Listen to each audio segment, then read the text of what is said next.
got one question left here. Wednesday's radio program, you received a question from a listener about the prospects of a new currency, which have gold or a grain of gold ingrained in the actual paper currency. How probable is a gold and grain currency? And do you see it being used as a dollar?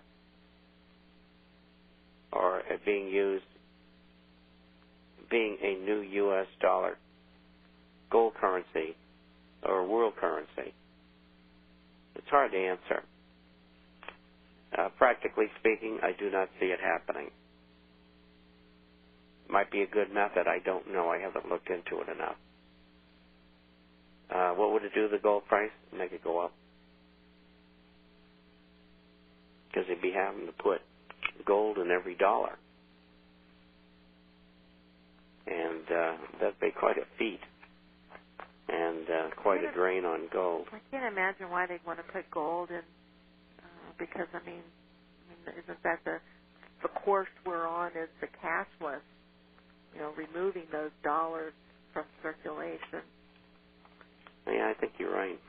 So, although I often said that, I mentioned this on a different program, I also believe that if they wanted to spread some sort of a flu and take those dollars off the market at the same time, what a great way to spread a panic with the bacteria, with the dollars being contaminated, and you'd have people lining up everywhere just to give back their dollars and to take whatever card or chip that they want. So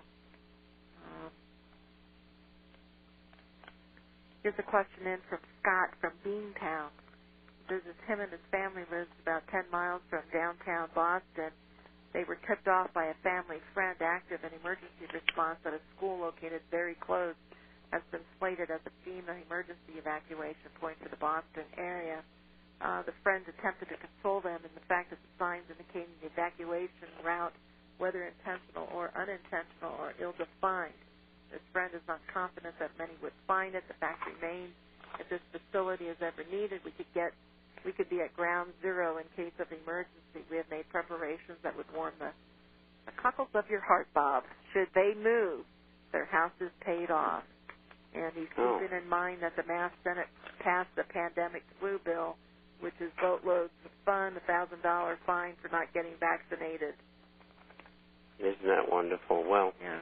I moved out of Massachusetts 53 years ago, and I've returned to visit twice, and I have no intention of returning.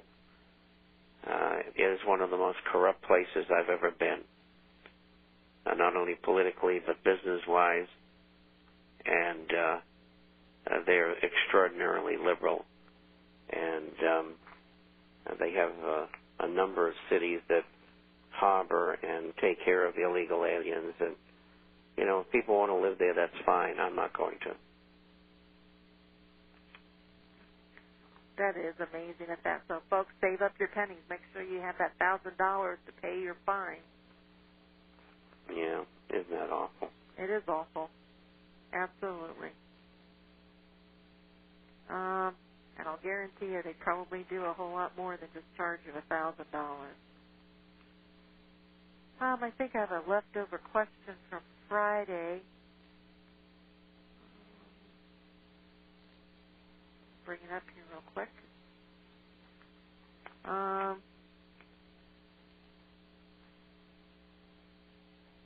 If a prisoner is bonded, is this bond traded in any market?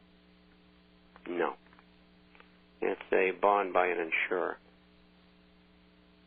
And that couldn't be traded in the market? Maybe, but I don't think so.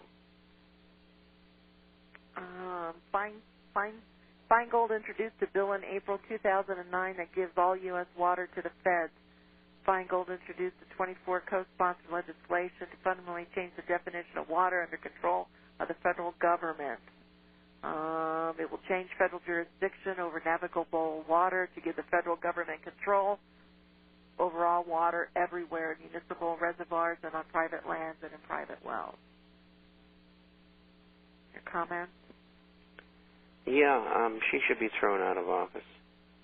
Her husband's a crook. She aids and abets. It's disgusting. Yeah, it is. I mean, they talk about corruption in the third world.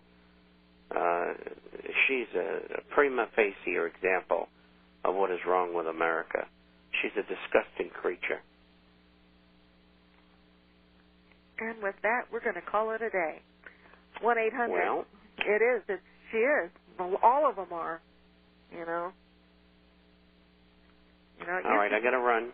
I'll see you on Wednesday. All righty. Thank you, Bob. 1-800-375-4188 for your complimentary issue to the International Forecaster, and, of course, all your gold and silver coins here at Discount Gold and Silver. We got great prices. And visit our website at discountgoldandsilvertrading.net.